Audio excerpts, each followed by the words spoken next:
Welcome to Concerned Citizens Forum. My name is Bob Del Rosso. I'm joined by co-host Beverly Hart. This morning's panel is made up of David Bowden, Robert McClintock, and special guest Peter Hoogerzeil. Peter, welcome. Thanks, Bob. The subject that you are about to speak about is one that is extremely important to everyone in the Commonwealth of Massachusetts, not only the town of Seekonk. And I commend you for what you're attempting to do.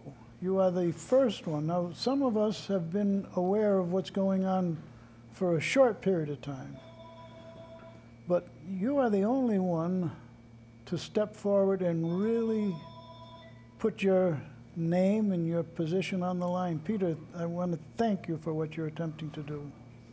Sure. Having said that, Mrs. Hart, will you take the lead because you are more experienced in this than I am? Well, I think Peter has told us that there's a lot of things that we don't know about, and we don't know the names that are associated with it, because if we're not in education or we're not familiar with reading the papers, we don't know what Common Core is, what PARC is. Some of us don't even know what MCAS is.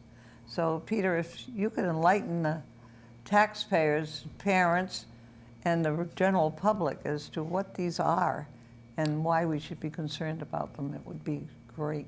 Well, first of all, what we're looking at here, since 1993, Massachusetts made the decision to go towards standards-based education. In other words, the state put more money into education, into the municipalities, but at the same time, they wanted the cities and towns and the public school systems to accept academic standards, rigorous academic standards, in return.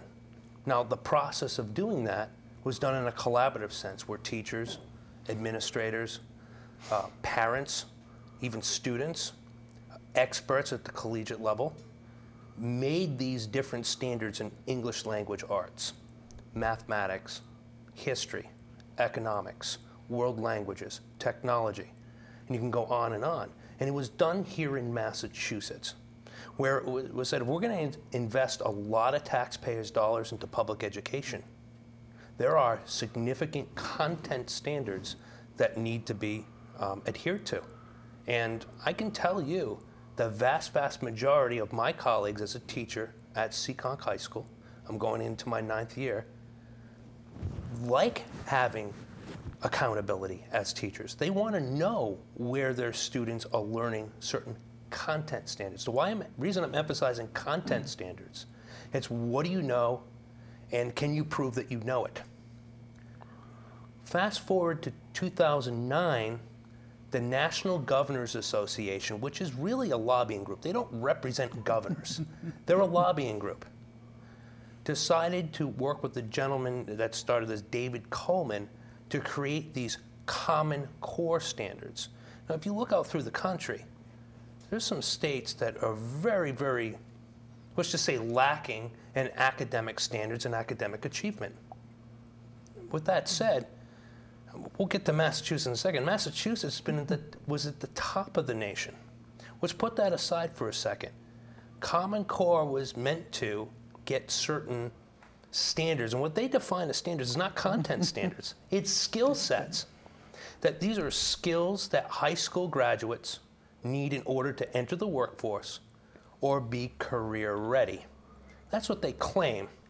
And in more shows, or other instances, we can get into examples that these are claims, not necessarily facts. So the Common Core standards were developed with some money from the National Governors Association, but who backed all that was the Gates Foundation. Bill and Melinda Gates Foundation backed all this with millions and millions and millions of dollars to come up with these standards. Now, these standards were supposed to be put forth by the National Governors Association to be helpful as a resource to states to adopt these Common Core standards within their own state standards. But it changed.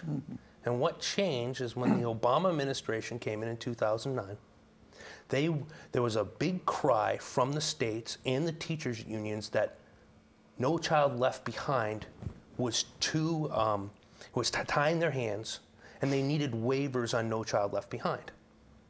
So the Obama administration, through regulatory things through the Department of Education, came up with Race to the Top grants. These grants would give waivers to states from No Child Left Behind, but on the other side, you get the waiver from No Child Left Behind, but they're going to add new strings attached on the Race to the Top side. And the big thing was, you had to accept these Common Core standards. And a lot of states adopted them sight unseen. The word common is what scares me. Oh, absolutely. Absolutely. Common in education, are we producing common students? Or are we asking students to reach their potential and their maximum potential, which is the mission statement of our high school, to reach their maximum potential, not common potential, a maximum potential. So Common Core are these standards, and these states adopted these Common Core standards sight unseen because they were forced to, or they would not have A, been given any waivers to No Child Left Behind regulations that go back from the Bush era, and secondly, they threw out grant money. Massachusetts stood to get $250 million, $250 million, which is a significant sum. But when you look at it in the whole scope of things, of almost a $40 billion annual budget, and this was spread out over a few years, it's really not that much. It's more about money. So these standards were adopted. The Obama administration insists on it. They'll deny it. They'll say, oh, well, no, the states agreed to go with Common Core. Well, let's look at Massachusetts. In February of 2010, they put forth a Race to the Top application.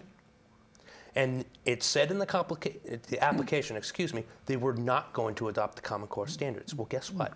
It was rejected. The Department of Education rejected it. Pressure. Okay, the AFT didn't want to sign on to it, American Federation of Teachers in Massachusetts. The teachers union here in Seekonk voted not to be part of Race to the Top or Common Core. Well, not necessarily Common Core. We didn't really know what Common Core was yet, to clarify that. Then they reapplied in July of 2010 and said that they would adopt Common Core standards, and magically, the Race to the Top grants were approved. So Common Core standards are skill sets. They're not content standards. I will sit with anyone, even if I don't know the discipline, perfectly with mathematics or English language arts standards. They're not standards compared to what Massachusetts was doing. And we can get more into that. Now, secondly, all right, you have standards. Once you have standards, you have to be able to verify that the students are learning these standards. This is where standardized testing comes into place. In Massachusetts, what we developed over the years from 1996 or 7, which was the first year, through, actually still now, is the MCAS test, the Massachusetts Comprehensive Assessment System. That's how we gauge that students are learning. And it's also a graduation requirement in grade 10. You have to pass the MCAS test in English language arts, mathematics, and science in order to graduate high school. And they give it in the 10th grade. And the reason for that is if a student doesn't pass in the 10th grade, they have more chances to take the test again in order to pass. Once they get familiar with Right. what the process is. Because there's some students that struggle with that type of testing. So the state, over the years of looking at this test, have been able to revise it and make it so where students have multiple chances in order to pass that test and in order to graduate, instead of getting a certificate of completion. Now, Common Core has their own type of testing. And you may have heard this or seen this in the papers, or heard it on the radio, watched it on the news. You hear the term PARC, and PARC stands for all these acronyms. The Partnership for the Assessment of Readiness and College Careers. They're a consortium, one of two, that the federal government split up $350 million in grant money to come up with an assessment for English language arts and mathematics based on these Common Core standards. PARCC can basically only be administered on a computer. PARCC is also administered and brought up by a company called Pearson Education, one of the top 3, I believe, textbook educational companies that stand to make billions of dollars from this. Pearson is very closely tied, with all the reading I do, with the Bill and Melinda Gates Foundation. Okay? And PARCC can decide, like last year in Seekonk, they decided to change the computer requirements to issue the PARCC test. All of our elementary computers now would not work on the PARCC test. So we had to transfer our new computers from the high school, from our library, in order to administer the PARCC test in the schools. We had no control of that. If we had control of it, and we had control through the state, I can venture to say that wouldn't have happened. So we're also transferring our power over public education to a big corporation. Now, nothing against big corporations, but this is public education. We need to have control of that.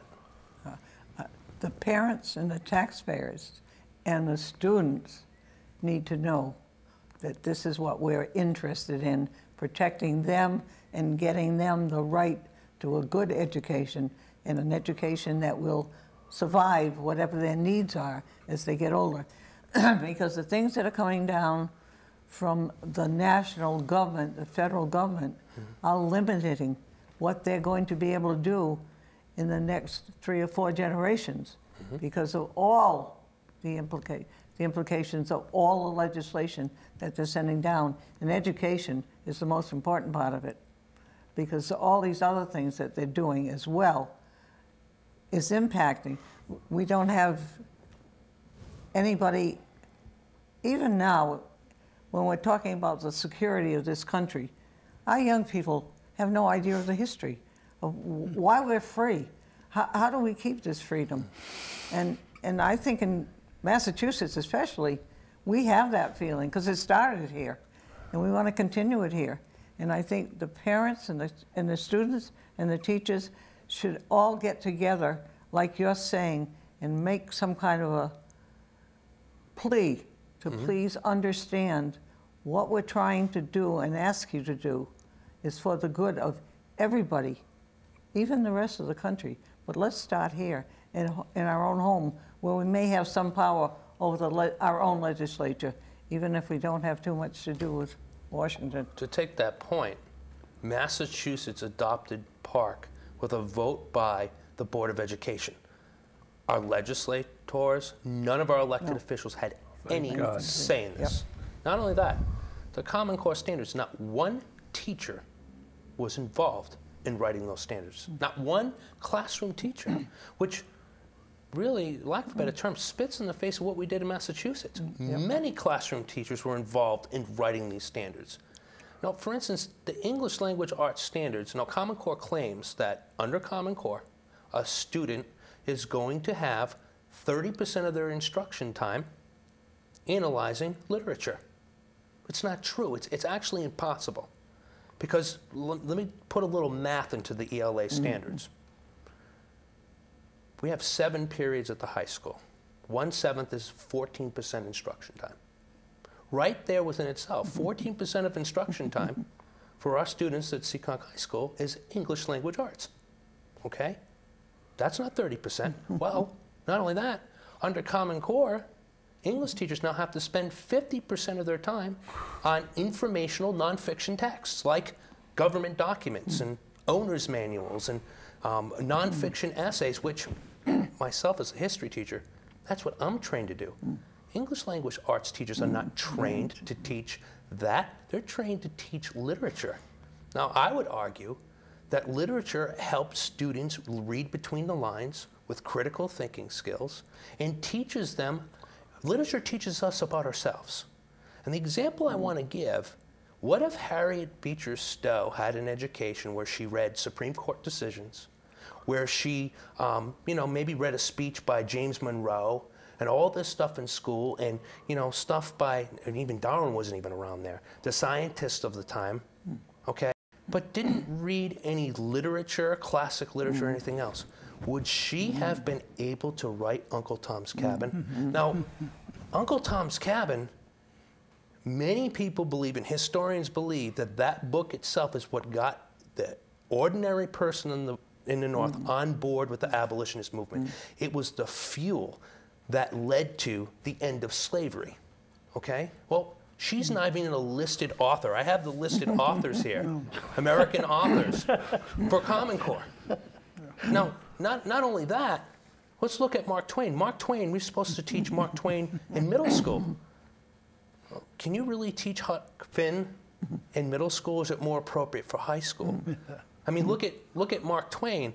He wrote Huckleberry Finn in pre-Civil War times, where an innocent child, okay, sees the wrongs of slavery through Jim and helps him to his freedom, but it was a critique of the failure of Reconstruction.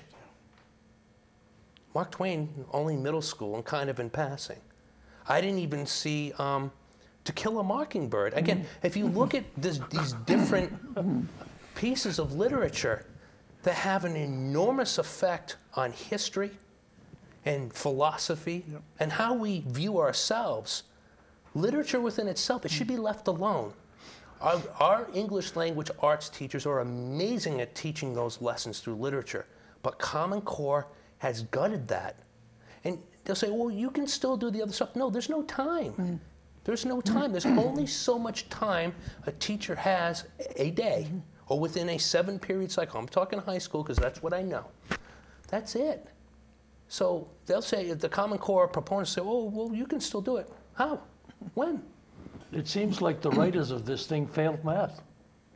Oh, absolutely. Now, what I understand for the math standards, and again, I envy people that can teach math. It is, to me, it's difficult because I'm not a math or science person. But what I know about the math, there was one mathematician from Stanford, that was on the validation committee. Yep.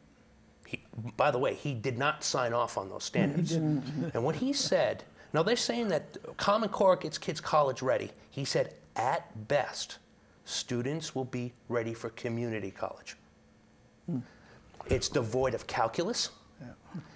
It does not have all the components of algebra 2, excuse me. You don't start algebra 1 till 9th grade. And the geometry is all experimental. It goes away from the Euclidean model of teaching geometry. And the stuff they have in there has never been tried before. And somehow that's college and career ready? I mean, these are just simple examples where there's some serious problems here. Yeah, you have to build on known success.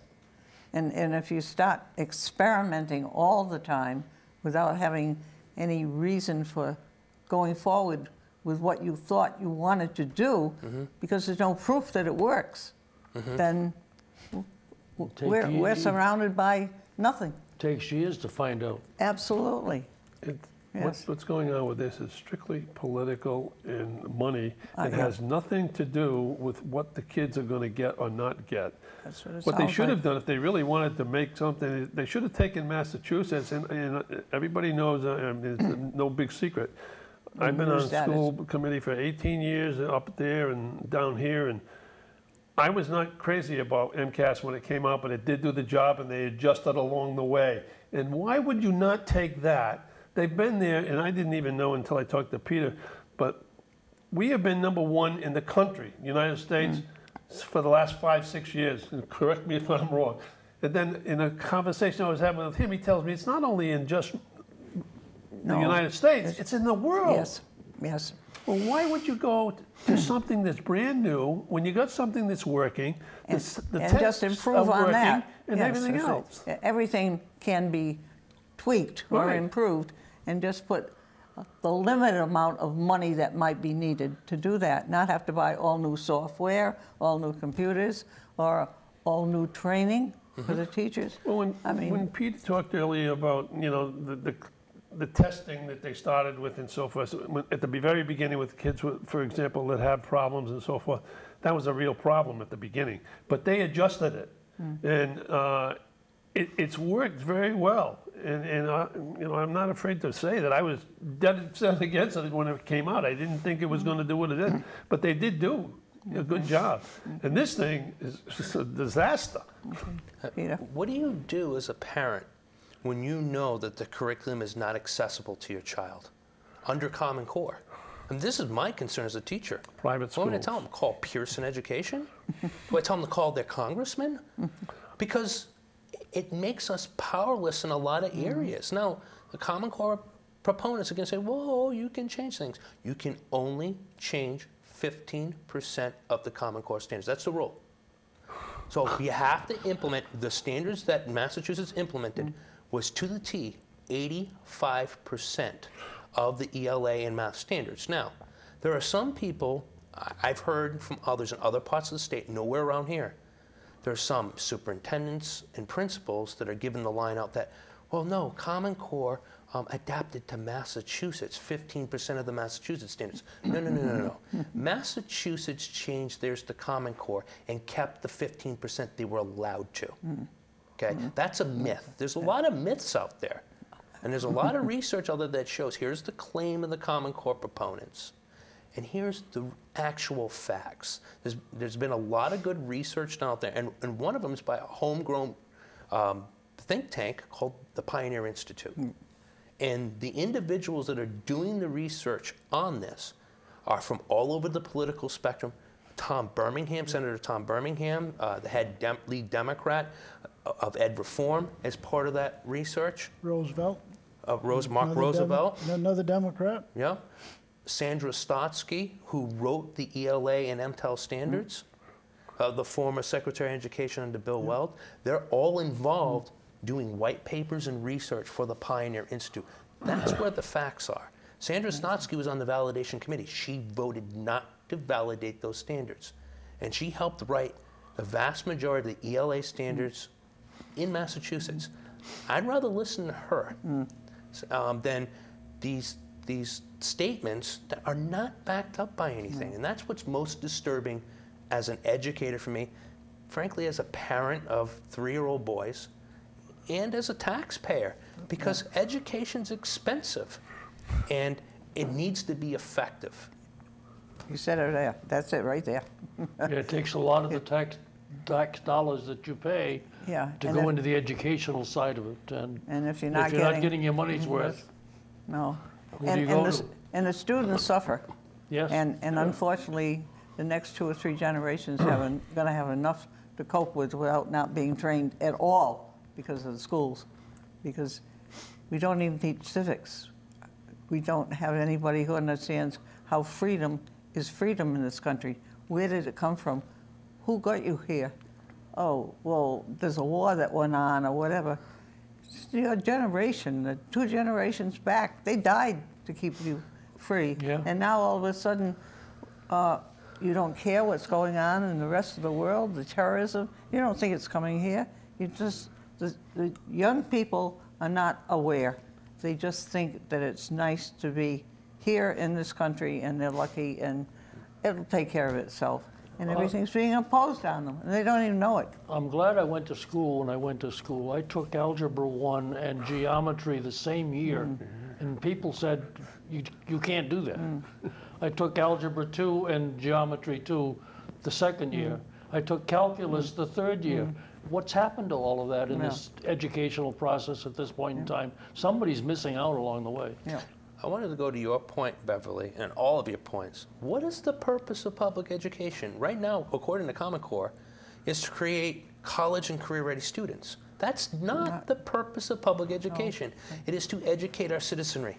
Yes. Yeah. And not all citizens are going to go to the workplace, per se, or want to go a career track in big corporate America.